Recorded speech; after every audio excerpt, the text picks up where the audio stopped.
नमस्कार, मैं हूं आशीष चित्रांशी और आप देख रहे हैं the news launcher. Mid day मुद्दा विद अशोक वानखेड़े। और क्या राजस्थान में भी अब खेल शुरू होने वाला है। वसुंधरा राजे सिंधिया स्कूटर पर निकल पड़ी है। वसुंधरा राजे जो पिछले काफी वक्त से घर में बैठी थी, नाम का जिक्र भी बंद हो गया था। चैनल में, टीवी में, अखबार में चर्चा भी बंद थी, एकाएक एक्टिव हो गई। क्या ये उत्तर प्रदेश से जो बयार चली है, वो बयार राजस्थान तक पहुंच गई है?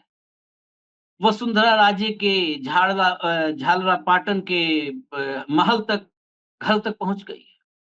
या नागपुर से कोई संकेत?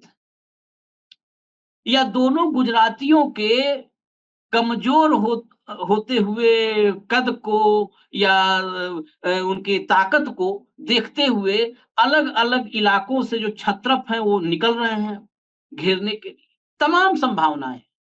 इन्हीं संभावनाओं पर चर्चा करने के लिए भाव को जोड़ते हैं चर्चा में। कंट्रोल रूम जोड़िए। अब संभावनाओं पर चर्चा जरूरी क्यों है?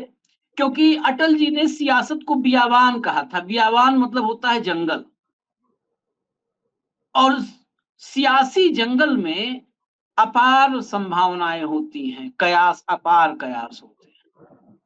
और हर कयास किसी न किसी एक्टिविटी को देख करके ही लगाए जाते हैं। आखिर वसुंधरा क्यों निकल गई गलियों में, घरों में, स्कूटर पर? भाऊ, ये तस्वीर सामने है, देखिए, स्कूटर पर बैठ बिल्कुल, करके बिल्कुल, बिल्कुल, बिल्कुल। वसुंधरा राजे। तस्वीर भी सामने कंट्रोल रूम ने दिखा दी। अब ये तस्वीर ही बस, आपको इस तस्वीर पर ही बोलिए, ये तस्वीर वसुंधरा राजे को आपने बड़े करीब से देखा है। ये स्कूटर पर बैठी वसुंधरा राजे किसकी गाड़ी का टायर पंचर करने के लिए निकली है? देखिए, ये बेसिकली वसुंधरा जी अपना टायर रिपेयर करने के लिए निकली है कि किसी और का टायर पंक्चर करने के लिए निकली है, ये भी बात का विषय है। हम्म। मुख्यतः ये बात तय है कि 2014 के बाद समकालीन जो क्षेत्र थे नरेंद्र मोदी जी के, उनको सबको ठिकाने में लगा के मोदी जी ऊपर पहुंचे। हम्म। और ये जनरली एक प्रिंसिपल है, जब आदमी ऊपर चढ़ता है तो कईयों का बलि जाता है नीचे। हम्म। एक होता है कि आदमी ऊपर चढ़ता है और उस सीढ़ी को मेंटेन कर रखता है, लेकिन कुछ लोग ऐसे होते हैं कि वो सीढ़ी तोड़ देते हैं ताकि उनको डर लगता है कि ये कहीं दूसरा आदमी इसी सीढ़ी से मेरे को चैलेंज करने नहीं आए। हम्म। जो लोग अपने वजूद पे आगे बढ़ते हैं, जिन लोगों में मटेरियल होता है, जो एक बॉर्न लीडर होते हैं, वो हमेशा साथियों को लेके चलते हैं, लोगों का बलि नहीं देते। जिनके ऊपर वो होता है ना, the greatness, some are born great, some achieve greatness, some hmm. Have greatness thrust upon them. तो जो बॉर्न ग्रेट होते हैं, वो लोग सबको साथ में लेके चलते हैं। हम्म। जो ग्रेटनेस अचीव करते हैं, उन्हें पता है कि इसकी कीमत क्या है, तो उस कीमत को वो साथ में लेके चलते हैं। लेकिन कुछ लोगों के ऊपर ग्रेटनेस थोपी जाती है। वो थोपी हुई ग्रेटनेस जिस पे होती है, वो बावला हो जाता है। और जब वो बावला हो जाता है, तो पहले वो अपनी ही डाल को काटता है जिस पे वो बैठा है। ये तीसरे कैटेगरी में आते हैं मोदी। हम्म। मोदी जी जब मुख्यमंत्री बन के गए, तो उनके ऊपर एक लार्जर दैन लाइफ का एक थोपा गया। विकास पुरुष, गुजरात किस विकास की बात करते हैं? गुजरात तो पहले से विकसित था। हम्म। देश आजाद होने के पहले से विकसित था गुजरात। जब समुद्र के जहाज व्यापार करने लगे थे, समुद्र के रास्ते से व्यापार होने लगा था, तो विश्व में पहली बार कहीं कोई गया होगा तो गुजरात ही गए। चाहे हम्म। अफ्रीका हो, चाहे अमेरिका हो। जब लोगों को ये पता नहीं था कि ये जहाज डूबेगा या जाएगा, तब ये पता नहीं था कि ये जहाज वापस आएगा। गया हुआ आदमी वापस आएगा, लेकिन परिवार के परिवार गए। और उस जमाने की बात करिए कि महात्मा गांधी इंग्लैंड में पढ़ के वकालत अफ्रीका में प्रैक्टिस करने आए।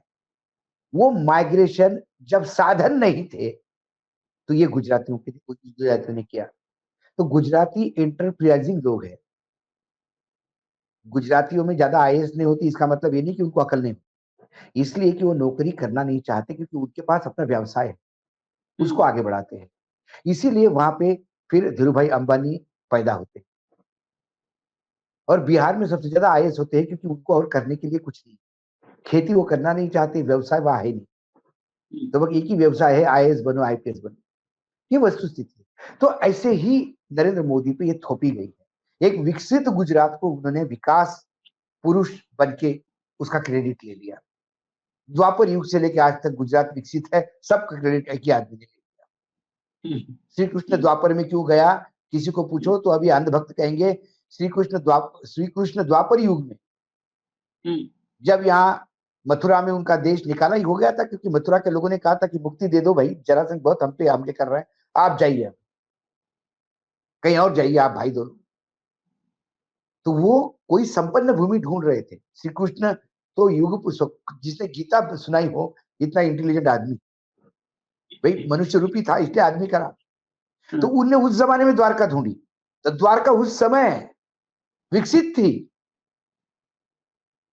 तो द्वापर युग से कलयुग तक जो एरिया विकसित है उसको क्या विकसित करोगे, लेकिन आपने विकास महापुरुष का ये कर दिया।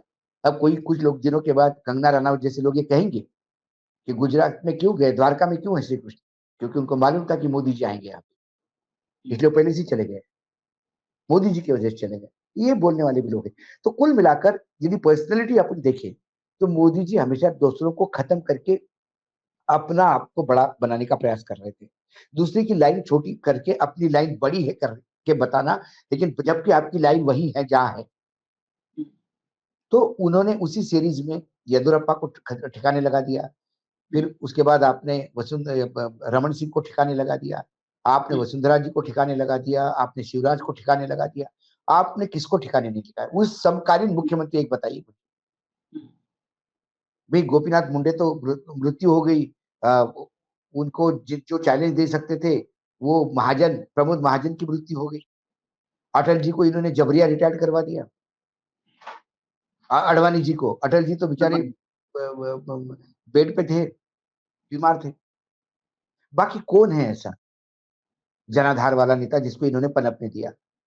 एक मोदी जी थे बिहार में जिन्होंने वाकई संघर्ष करके बीजेपी को किया। उन मोदी जी को, सुशील कुमार जी मोदी जी, जब उनकी मृत्यु हुई तो बहुत मन में दुखी होकर गए होंगे, क्योंकि जिस बीजेपी को उन्होंने सींचा उसी में से उन्होंने कंकड़ जैसा निकाल कर रख दिया बाहर।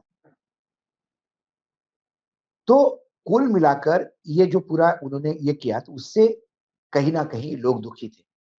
2024 के नतीजों को एक बात तो पता पड़ गई कि मोदी नाम का ये जो ब्रांड पहले से ही बोगस ब्रांड था, चाइनीज माल जैसी स्थिति हो गई। एक बार बिकता है, दो बार बड़े मुश्किल से बिकता है, तीसरी बार लोग भगा देते। तो तीसरी बार लोगों ने भगा दिया, 240 पे लाया। ये बात अलग है कि 240 पे मोदी की गारंटी फेल हो गई, अब एनडीए की गारंटी बोल के उसको कैश करने का प्रयास कर रहे हैं। जब आप दिवालिया हो गए तो पड़ोस वाले ने मोटरसाइकिल खरीदी तो आप बोलते कि हमारे कितने का दिवालिया हो गए? अभी बुलेट खरीदी 1 लाख की हमने, आपने, अरे हमारे पड़ोसी मतलब हम ही तो है, इतने सालों से साथ में है, 3 परिवार 3 पीढ़ियां एक साथ है, हम चचा कहते हैं उनको। उनके घर में कुछ बनता है तो हमारे आता है, इनके आता है तो हमारे यहाँ जाता है, तो एक ही तो घर हो गया। हम दिवालिया कहां से हो गए? अभी 1 लाख की मोटरसाइकिल खरीदी। ये कहानी सुनाने वाले मोदी जी, उधार के सिंदूर पे रहने वाले मोदी जी। इसलिए ये जो सरकार है वर्तमान में केंद्र में, वो मोदी।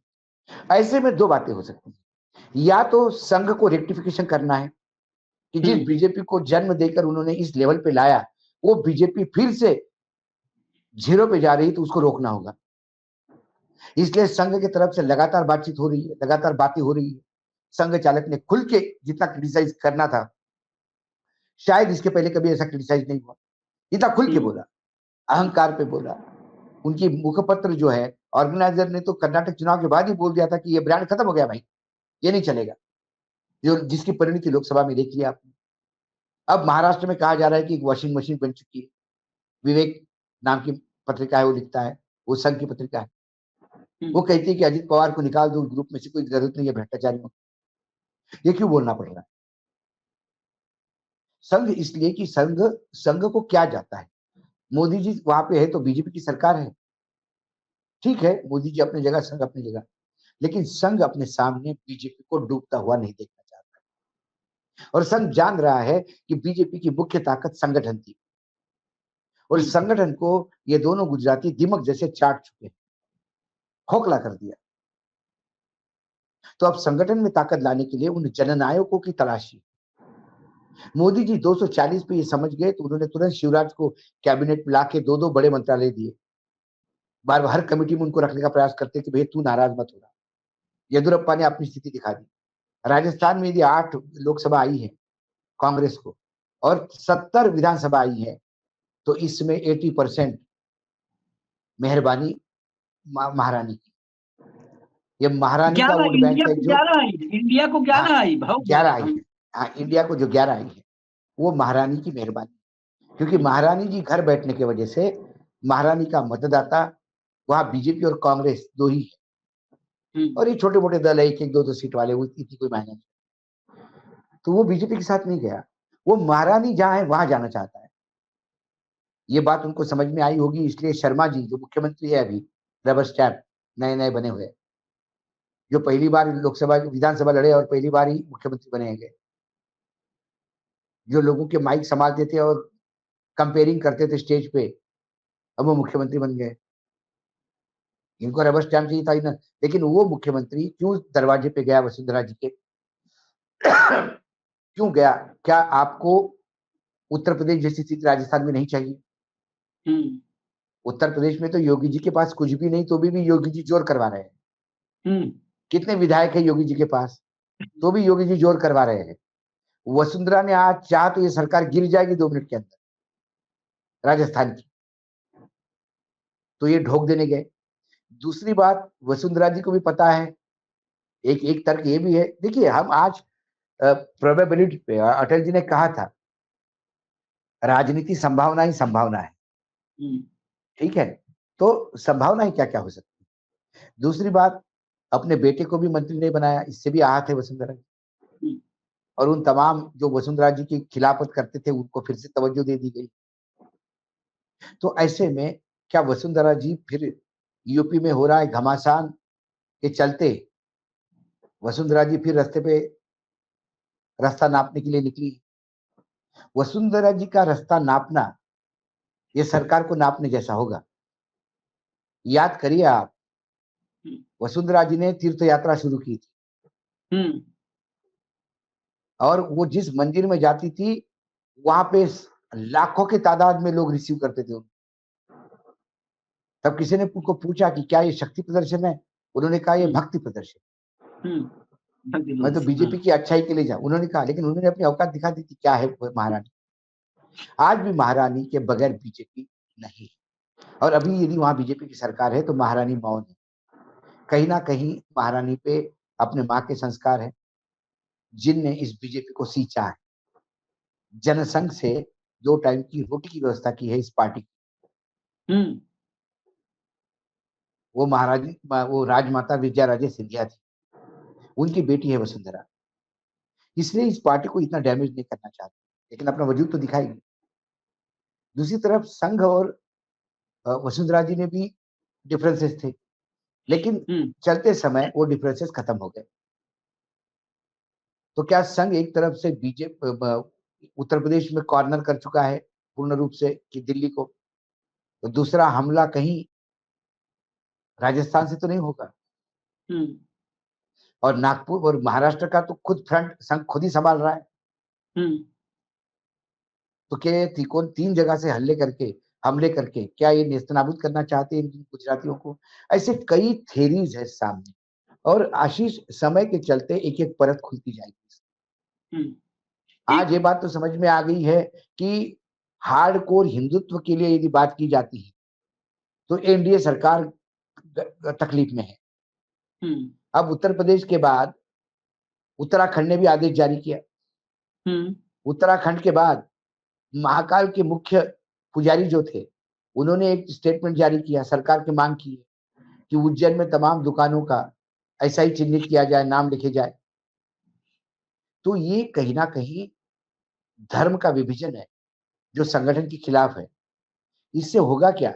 एक आदेश आया मुख्यमंत्री योगी आदित्यनाथ से, तो जयंत चौधरी से लेकर जनता दल यूनाइटेड तक इसका आवाज उठी। यदि हर धार्मिक स्थल पे ये होने लगा तो आप इमेजिन करिए चंद्रबाबू नायडू अपने राज्य में क्या जवाब देंगे, जनता बिहार में नीतीश कुमार क्या जवाब देंगे, नहीं, जयंत नीतीश के चौधरी तो अपने मतदाताओं को क्या जवाब देंगे। नीतीश के राज्य में भाजपा का विधायक मांग कर रहा है कि बिहार में भी हो, और वो सरकार का हिस्सा है। ये हिस्सा है। अभी की खबर है, अभी की खबर है। मधुबनी का एक विधायक। ये ऐसा नहीं हो जाए। मैंने एक बात तो तय कर दी, आप देखिए, मुझे तो लगता है कि आने वाले लोकसभा का जो बजट सत्र है वो कहीं ये कावड़िया वाले इशू पे सत्र भेंट नहीं चढ़ जाए, क्योंकि वो कहेंगे बजट बाद में, सबसे पहले इस पे बात करो। हाँ, जैसा एनईटी के एग्जाम के पहले हो गया था कि वो राष्ट्रपति के अभिभाषण को तो धन्यवाद देंगे, उसमें छोड़ दीजिए, वो कहाँ भागे जा रहा है। लेकिन पहले एनईटी बात करेंगे, नीट पे बात करेंगे, क्योंकि बच्चों का भविष्य है। और ये बहुत भयंकर है। क्या हम उस मोड़ पे जा रहे हैं जो पुराने जमाने के हैं। मैंने पिछली बार इस पे जब विस्तृत बात हो रही थी तो हमने जिक्र भी किया था कि कैसा मटका एक दलित बांध के हम उसी 1600 सदी में जाना चाहते हैं, है ना। उसके बाद हिटलर के समय हिटलर ने यह प्रयोग किया यहूदियों के खिलाफ, ये बोल के कि उनका आर्थिक बहिष्कार करो, उनके दुकानों से सामान मत लो, उससे कलाकारों को काम मत दो, उनके आर्टिजन को काम मत दो, उनके कारपेंटर को काम मत दो। तो उसको जुडियन बायकॉट नाम से जाना गया इतिहास में। Judean boycott, that was a call given by Hitler. उसका मायना है कि यहूदियों के जूस जो है, जूस का बहिष्कार करो। यहां से शुरुआत हुई थी। फिर जूस चिन्हित हुए थे, और चिन्हित होने के बाद फिर उनको जेनोसाइड हुआ था, खत्म करने का प्रयास किया गया था। क्या रंग भेद नीति ऐसी ही नहीं थी, जिसको अफ्रीका में एपाटाइट कहते थे, वो भी ऐसा ही बहिष्कार नहीं था। तो क्या हम उसी लाइन पे जा रहे हैं? सवाल ये है। आप दुकानें चिन्हित क्यों कर रहे हैं? क्या कि उनकी मुसलमानों की दुकान पे मुसलमान जाए? फिर उसके बाद क्या होगा, वो नाम ये भी बताएगा आशीष कि ये कौन सी समाज का है, ये पिछड़ा है, अति पिछड़ा है। तो फिर सवर्ण पिछड़े की दुकान से सामान नहीं खरीदेगा, उस ढाबे पे गाड़ी नहीं रोकेगा, और ड्राइवर यदि आपका पिछड़ी जाति का हुआ तो गाड़ी वहीं रोकेगा पिछड़ी जाति के ढाबे पे, और तमाम सवर्णों को बोलेगा रास्ते में गाड़ी रुकेगी नहीं, जा खाना पीना यहीं खा लो। क्या वहां झगड़े होंगे, लात ठूसे होंगे, एक दूसरे को मारेंगे? क्या हम एक ऐसे समाज की निर्मित की तरफ जा रहे हैं? ये भयंकर सवाल है। लेकिन ये योगी भी जानते हैं। क्या योगी जी के मठ में मुसलमान नहीं आते? और मुझे लगता है उस पे मैं वो अधिकार नहीं रखता भाष्य करने का जो आप रखते हो, क्योंकि आप उसी क्षेत्र से, आपका जन्म वहां हुआ है। नींव उसकी मुसलमानों के, ये गोरक्षपीठ में कई बार आश्चर्य होता है कि ये योगी आदित्यनाथ अगर अपने गुरुओं का सम्मान करते हैं, और ये गुरुओं के सम्मान में मैं ये लोग सिर्फ, या सामान्य लोग सिर्फ महंत दिग्विजयनाथ और महंत वैद्यनाथ तक जाते हैं। अगर मत्स्येंद्रनाथ और बाबा गोरक्षनाथ को ये लोग जानते हैं, योगी आदित्यनाथ जानते हैं, ये सवाल के साथ बोल रहा हूँ, बड़ा गंभीर वो है, तो इन्हें पता होना चाहिए कि गोरक्षनाथ का, गोरक्ष पीठ का, इस जो है संप्रदाय का, ये पिछड़ों के, मतलब ये सामाजिक समरसता के लिए जन्म हुआ है इसका। पिछड़े, दलित, मुसलमान, जो बाबा गोरक्षनाथ ने सामाजिक समरसता, जो समाज में विभाजनकारी नीतियां थी, विद्वेषपूर्ण सामाजिक कुरीतियां थी, उनके खिलाफ एक आंदोलन था। ये आंदोलन था गोरक्षपीठ जो है, ये आंदोलन है। नाथ संप्रदाय एक आंदोलन है जो एक बड़ा स्वरूप धारण किया, और उस आंदोलन का आज की तारीख में जो मठाधीश पीठाधीश्वर है, वो सामाजिक समरसता के आंदोलन का, वो समाज में विभाजन पैदा कर रहा है। लेकिन खैर इसको जोड़ते हैं, अभी हम वसुंधरा पे आते हैं, क्योंकि हाँ, मैं तो तो वसुंधरा तो मैं वही, तो कई एंगल से इसको देखना होगा, और समय के साथ साथ हम कई जो हमने अभी चर्चा की, 2-3, जैसा क्या संघ के वजह से संघ ने सोचा कि कॉर्नर हो ही रहा तो एक राज्य में और उठाव करने दो, एक ये विषय है। दूसरा, वसुंधरा को लग रहा है कि पार्टी बर्बाद हो जाएगी राजस्थान में, इसलिए शर्मा जी ने जाके सरेंडर किया, तो वसुंधरा जी सरकार को मदद करने, पार्टी को मदद करने के लिए उतरी, ये दूसरी संभावना है। तीसरी संभावना है कि वसुंधरा जी भी देख रही है कि हम्म, जब दिल्ली परेशानी में है हम्म, तो हम भी अपनी तरफ से फ्रंट खोल दें, ताकि हमको हम्म, चुप करने के लिए यदि दिल्ली ने कोई हमको दे दिया तो बेटे कोई राज्य मंत्री पद मिल जाएगा, वो एक मिल हम्म, जाएगा, या कुछ हम्म, डिमांड्स होंगी उनकी, उनको वो किया जाएगा। ये तमाम संभावनाएं हैं। अब इसको दिल्ली कैसे रिएक्ट करते हैं। और आश्चर्य की बात है आशीष, ये नाम लिखवाने के आदेश के बाद हम्म, बीजेपी और संघ से कोई वक्तव्य हम्म, नहीं। तमाम एनडीए के गठबंधन दल ने, जो मुसलमानों की हितैषी कहलाते हैं, चाहे टीडीपी हो, चाहे जेडीयू हो, चाहे जैन हो, ये लोग पार्लियामेंट में क्या रुख अपनाएंगे, सब मतदाताओं की नजर उस पे हो। आपका विरोध ट्वीट तक या सोशल मीडिया पे स्टेटमेंट देने तक सीमित होता है कि वाकई आप अंदर से दुखी हुए हो और सरकार को ये जवाब पूछोगे। तो आने वाला जो विधानसभा का, लोकसभा का सत्र है, जो चलने जाने होने जा रहा है 2 दिन के बाद, मुझे लगता है सोमवार से ही हम हम्म, सत्र में हैं, हाँ, 22 हम्म, तारीख से। हम्म, तो 22 तारीख से जो सत्र शुरू होगा उसमें कई चीजें खुल के बाहर आएगी। एनडीए गठबंधन के तथाकथित दल, जो तथाकथित रूप से अल्पसंख्यकों का भी मतदान चाहते हैं, वो कितने फ्रॉड है, कितने दू तू मुहे हैं, कितने मुखौटे पहन के चलते हैं, ये नंगे हो जाएंगे। ये सब नंगे या होंगे। फिर या सरकार नंगी हो जाएगी यदि उन्होंने विरोध किया तो। विपक्ष तो इसका विरोध करेगा। विपक्ष के लिए तो ये बहुत लूज बॉल है जिसपे वो छक्का मारेगा, और इससे लेकिन हिंदू कंसोलिडेट होगा, ये गलत बात है। नहीं, अब तो क्योंकि बेसिकली क्या है कि जिसके जिसके दुकान में कुछ है ही नहीं, तो वही हाँ, बेचेगा, घूम फिर के नफ़रत ही बेचेगा, नफ़रत के सिवाय कुछ नहीं बेचेगा। मैं एक जो ये वसुंधरा वाला फैक्टर है, इस पर एक हम्म, और कनेक्शन मुझे नज़र आता है, पता नहीं कितना दुरुस्त है, ज़रा इस पर आप बताएँ। योगी आदित्यनाथ मतलब 2-3 संबंधों के समीकरण सम समझ करके, योगी आदित्यनाथ और वसुंधरा के संबंध बड़े अच्छे हैं। हम्म, वसुंधरा राजे और योगी आदित्यनाथ की जब-जब मुलाकात हुई है, बड़ा जो है आत्मीय मुलाकात रही है, और हो सकता है वो चाहे क्षत्रिय समीकरण हो या जो भी हो, वो आत्मीय मुलाकात रही है। दूसरी तरफ वसुंधरा और गडकरी के संबंध बड़े अच्छे हैं। तीसरी बात यकीनन। तीसरी बात योगी और गडकरी के संबंध बहुत अच्छे हैं। ये देखिए त्रिकोण, वसुंधरा योगी के संबंध अच्छे, योगी गडकरी के अच्छे संबंध, और गडकरी वसुंधरा के अच्छे संबंध, और गडकरी संघ की गोद में। गडकरी संघ की ऐसी पौध हैं जो आज भी कम से कम अभी प्रदूषित पानी या मोदी ये गुजरातियों के पानी से वो पौधा नहीं चल रहा है। वो अभी भी वो वैचारिक जो खाद पानी मिल रहा है उस पौधे को, गडकरी रूपी पौधे को, वो संघ का ही मिल रहा है, चाहे वो अच्छा हो चाहे बुरा। ऐसे में क्या वसुंधरा राजे को, हाँ, जो वसुंधरा राजे को क्या ऐसा तो नहीं कि ये गडकरी, योगी और संघ तीनों तरफ से कहा गया हो कि जो है वहां पर योगी आदित्यनाथ को ये फंसा रहे हैं, एक मोर्चा ऐसा खोलो जो युद्ध में, ये सामरिक नीति है, युद्ध की नीति, एक मोर्चे पर अगर ये निपटाने में लगे हैं वहां पर, तो तुम यहाँ पे फ्रंट खोल दो। जब इस फ्रंट पर लगेगा कि यहाँ पर हम निपटने वाले हैं, तो वैसे ही आधा बल वहां पर उनकी शक्ति क्षीण हो जाएगी। ये उस ये ये मोर्चे पे ये नहीं लड़ पॉसिबल, ये एक नई संभावना आपने बताई। देखिए क्या है, हुँ, योगी क्यों जाए, हुँ, क्योंकि यूपी में सीटें कम, हाँ, इसलिए योगी जाए। हुँ, महाराष्ट्र में क्योंकि चुनाव है, इसलिए उसने पहले ही इस्तीफा दे दिया था कि भाई मैं तो इस्तीफा देना चाहता हूँ, हुँ, रिस्पॉन्सिबिलिटी लेना चाहता हूँ।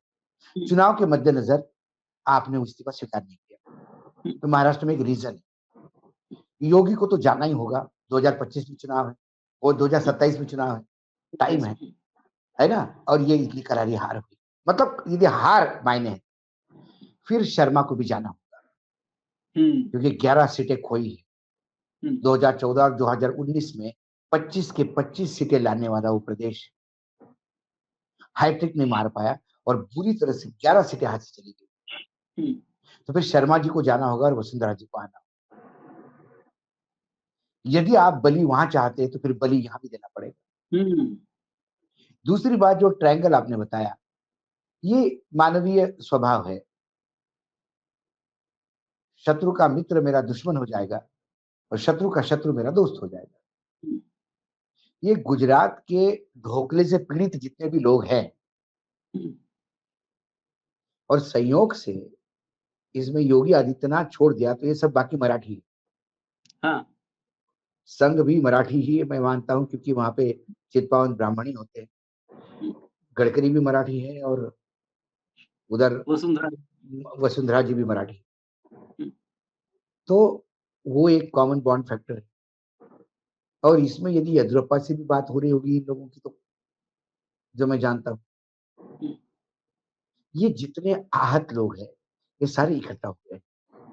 और क्यों ना हो, क्योंकि जितने लोग ये आहत है, इन्होंने पार्टी का नुकसान क्या किया, मुझे बताइए।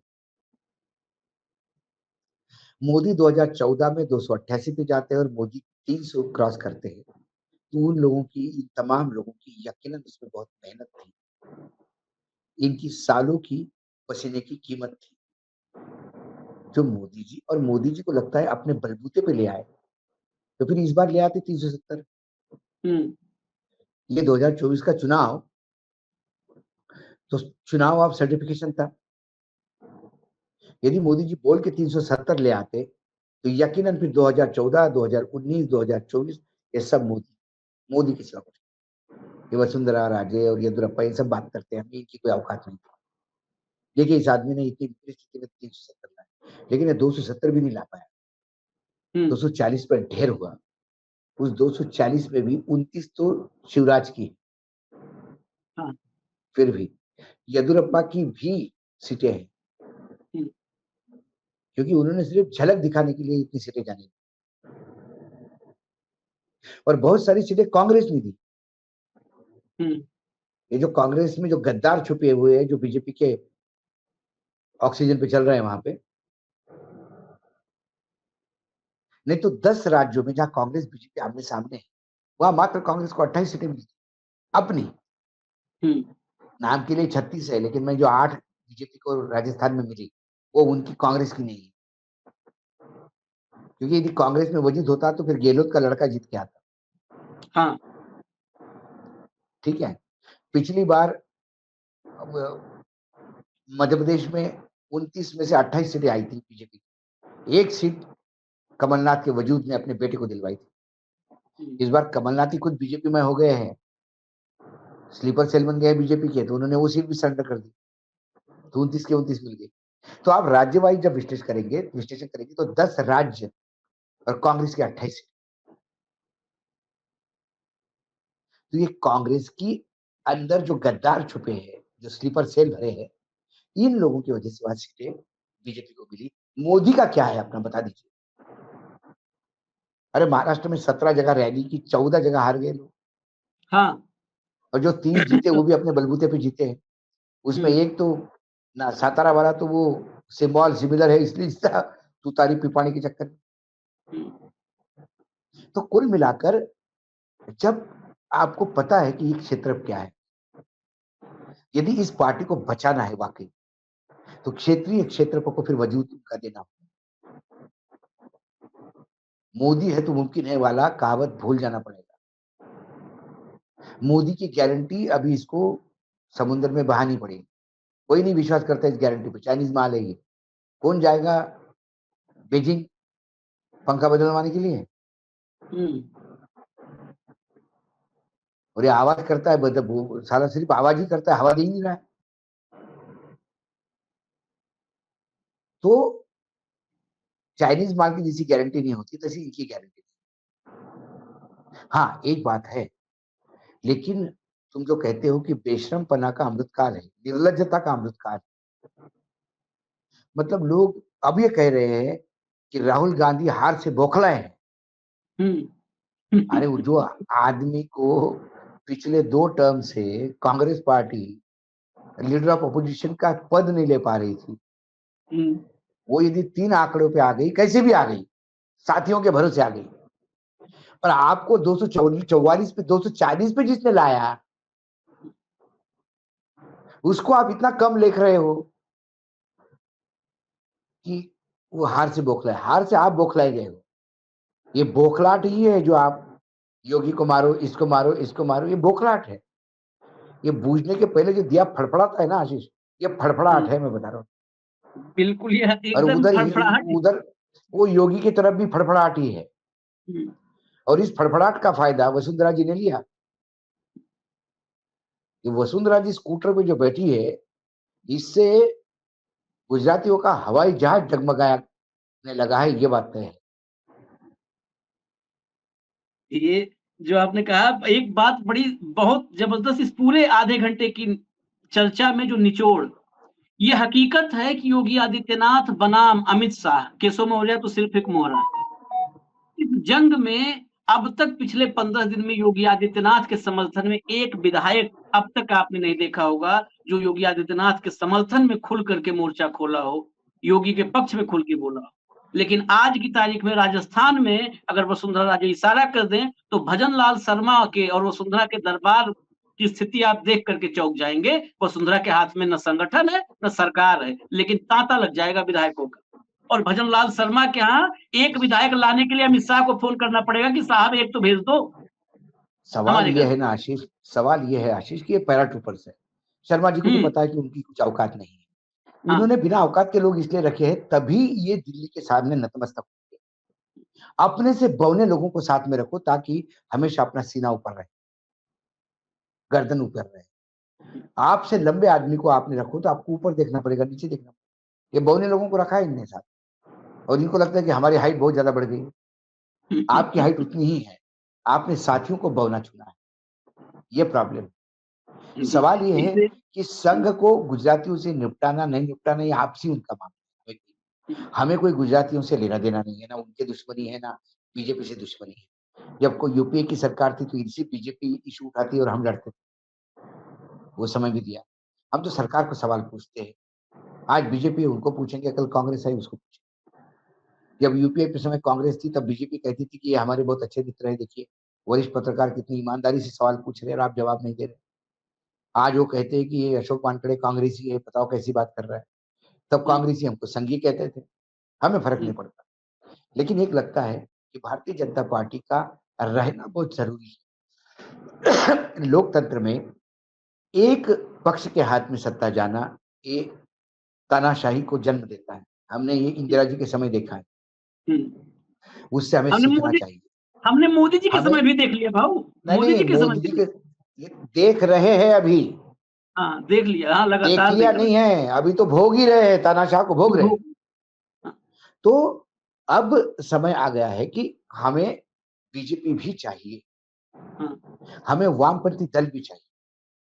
क्योंकि जब कांग्रेस सत्ता में थी तो कांग्रेस पे अंकुश वामपंथी दलों का हुआ करता था। हम्म, तो ये सारे दल राजनीतिक दलों का होना जरूरी, तो इसलिए चलिए, एक संतुलन बना रहता है लोकतंत्र में।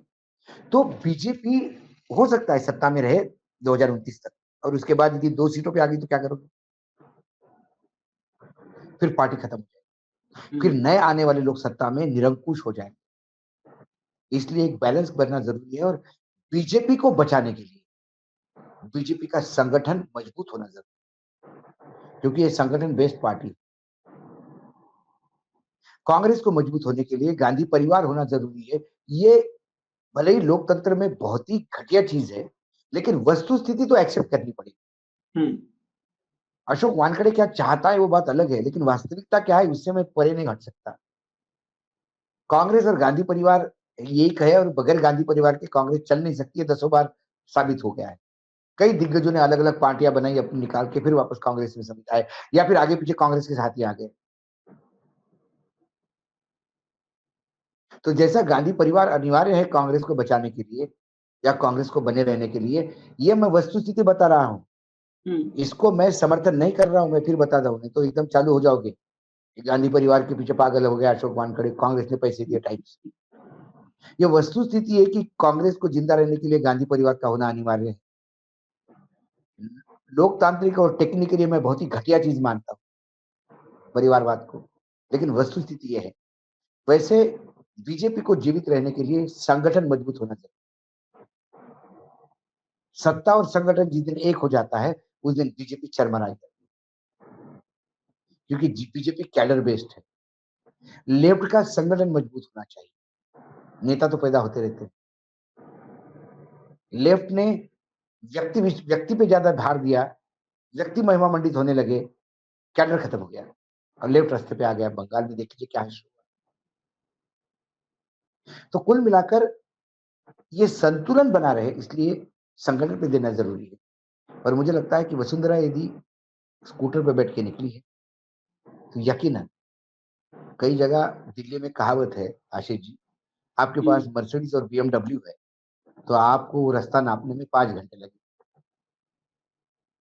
पीक आवर में यदि मयूर विहार से नोएडा को लग के जहाँ हम रहते हैं, वहां से एयरपोर्ट जाना हो और आपके पास मर्सिडीज हो तो आपको 3 घंटे लगते हैं।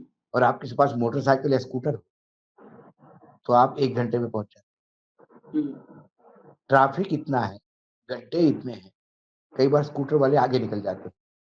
राजस्थान में इतने गड्ढे हो गए भाजपा के संगठन में, इतना रश हो गया बाहर से आए हुए लोगों का, उसके बीच में निकलने के लिए महारानी को स्कूटर पे ही बैठ के जाना होगा और महारानी ने किया। बात संतुलन की है कि लोकतंत्र के संतुलन के लिए, लोकतंत्र के जीवित रहने के लिए सत्ता पक्ष विपक्ष सब में संतुलन चाहिए। तो भाजपा में लोकतंत्र कायम रहे, इसके लिए भी संतुलन भाजपा के भीतर चाहिए और उसी संतुलन को साधने के लिए महारानी शायद निकल पड़ी है, क्योंकि भाजपा में बिल्कुल भी संतुलन नहीं है। भाजपा में दूसरा पलड़ा खाली है, बिल्कुल एक ही में दोनों सवार हैं, दोनों गुजराती, दूसरा खाली है। तो उस संतुलन के लिए महारानी का निकलना जरूरी है, संतुलन के लिए कईयों का निकलना जरूरी है। शिवराज जैसे निष्ठावान भाजपा के कार्यकर्ताओं का भी निकलना जरूरी है, गडकरी का भी निकलना जरूरी है। सब निकलेंगे, वक्त का इंतजार करते हैं। हो सकता है महारानी अगुवाई कर रही हूँ। खैर, कल दोपहर फिर मिलेंगे मिड डे मुद्दा विद अशोक वानखेड़े में। फिलहाल हमें इजाजत दीजिए, नमस्कार।